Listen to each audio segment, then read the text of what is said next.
अवस्था ज़रतुश्ती मज़हब पारसी मज़हब की मुक़द्दस तरीन किताब है और ये बुनियादी तौर पर हज़रत ज़रतुश्त से मंसूब है। इस किताब के बारे में कुछ अहम निकात दर्ज झैल हैं। मंसूब शख्सियत इसके कदीम तरीन हिस्से जिन्हें गाथा कहा जाता है बराह रास्त ज़रतुश्त की अपनी तालीमात और मंजूम कलाम माना जाता है। ज़ुबान ये कदीम अवस्थाई ज़ुबान में लिखी गई है जो संस्कृत और कदीम फ़ारसी से मिलती जुलती है।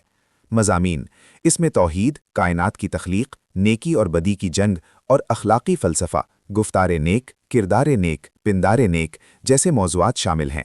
तारीख़ी पस मंज़र रिवायात के मुताबिक सिकंदर आज़म के हमले और बाद के अदवार में इसका बहुत सा हिस्सा ज़ाया हो गया था।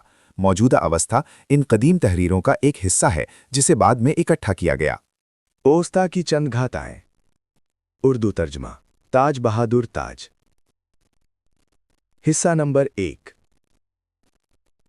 तुम्हारे अहकामात को याद दिलाते हुए मैं ऐसी बातें सुना रहा हूं जो उन लोगों के लिए नाकाबिले समात नापसंदीदा हैं जो झूठ के कहे पर अमल करते हुए सच्चाई की दुनिया को तबाह करते हैं। लेकिन ये बातें उन लोगों के लिए बहुत खुशकुन और बाइसे मुसर्रत हैं जो मज़दा खुदा के दिलदादा और उससे मोहब्बत करने वाले हैं। हिस्सा नंबर 2। चूंकि वो बेहतर रास्ता नज़र नहीं आ रहा इसलिए मैं आप सबके पास बतौर मुनसिफ जज आया हूं ताकि हम दोनों ग्रोहों के दरमियान इस तरह फैसला करूं जैसा कि मज़दा मुझे जानता है, ताकि हम दीन रास्ती सच्चाई के दीन के मुताबिक ज़िंदगी बसर करें। हिस्सा नंबर 3। वो जज़ा जो तू अपनी अकल और आग नूर से देगा और वो सच्चाई जिसका तूने वादा किया है जो कि जानने वालों के लिए एक सबक है। ए मज़दा वो हमें अपनी ज़ुबान से बताता कि मैं तमाम जिंदों को हक की तरफ माइल कर सकूं। हिस्सा नंबर 4। जब सच्चाई पुकारी जाएगी तो मज़दा और दीगर सरदार और अशी बरकत और सिपंदार मज़ आजिज़ी भी साथ होंगे। ए बहमन नेक मनिश मैं तेरी ताकतवर बादशाही का आरज़ूमंद हूं ताकि उसकी बरकत से हम झूठ पर गालिब आ सकें।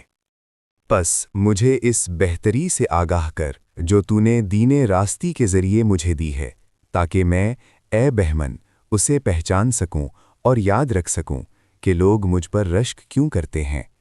ए मज़दा अहूरा जो कुछ हुआ और जो होगा वो सब तेरे इल्म में है।